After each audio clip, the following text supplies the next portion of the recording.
Hello, I'm Pam Erb-Melville from PEM Communications, and for the last 15 years, I've been helping professionals just like you present authentically, engage sincerely, and motivate their audiences to take action.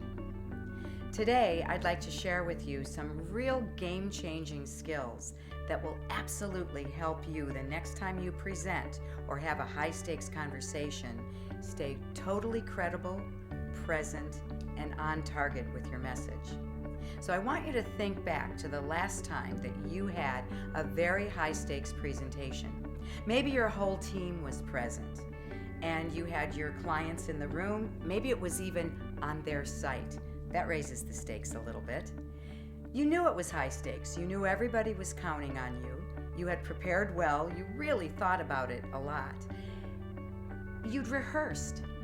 And on that day, you got up, you felt terrific, you stood up, you gave your presentation, you went and sat down, and after a few moments, suddenly you could feel a shift in your body.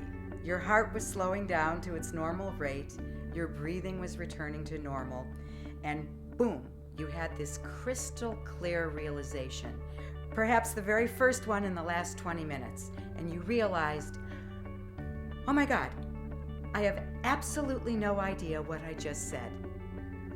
Clueless. Happened to you, right? Yes, we've all experienced that. Congratulations, you've just had an out-of-body experience. So here's the simple truth. Not knowing what you said or not remembering to say what you know are really two sides of the same phenomena. And that phenomena is not being truly present when you communicate. Think about it. Sometimes our brain, which is so complicated, will be doing many different things while our mouth is running. And that's a shame, really. We're working on so many different bandwidths, we don't hear what we're saying or see how it's landing on our audience, or even see that they're checking their BlackBerry now. Well, here's the good news. There's something that you can do about this. There are two skills, when used together, will help you stay present, in the moment, connected to what you intend to say, and absolutely receptive and responsive to how your audience is reacting. And those skills are eye contact and the power of the pause. Now, I know you've all understood and heard that looking at your audience, at least in the Western culture, is something that's expected. It demonstrates that we stand behind our word. It's just considered polite behavior. But there's another phenomena that occurs.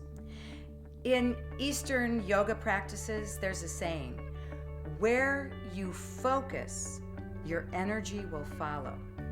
And that is something that we're going to apply to eye contact. Where you connect your eyes, your ability to focus your mind will follow. So I'd like you to consider this. When you look at someone, connect with them, see them, and then focus your thinking and deliver what it is you intend to say. One thought per one pair of eyes. Then simply pause. The power of the pause. In that moment, breathe and think. That's your thinking instant to download the next idea. Look at that next pair of eyes, deliver that next thought to that individual. And when you've completed that thought, pause, breathe, connect, and speak to the next pair of eyes. Thought by thought, focusing your eyes and connecting with people, you focus your thinking and work your way through your content, one thought at a time. The power of the pause is a huge gift, and it's not just a gift for you. For you, it helps you remember what it is you want to say, or it gives you a moment to look at your notes. But your audience receives a huge gift when you pause. Think about how the brain functions. When someone hears someone speaking, they imagine, they envision, they picture what those words are and mean. And nowadays, sometimes we're translating it into our own mother language. So every time you pause between thoughts, even for a nanosecond, it allows your listener to imagine it, to envision it, and to catch up. So practice it.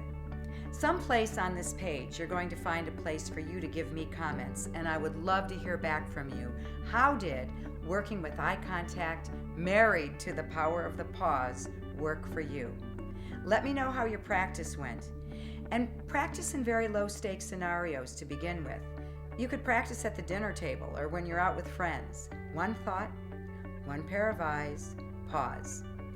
One thought, one pair of eyes to the waitress.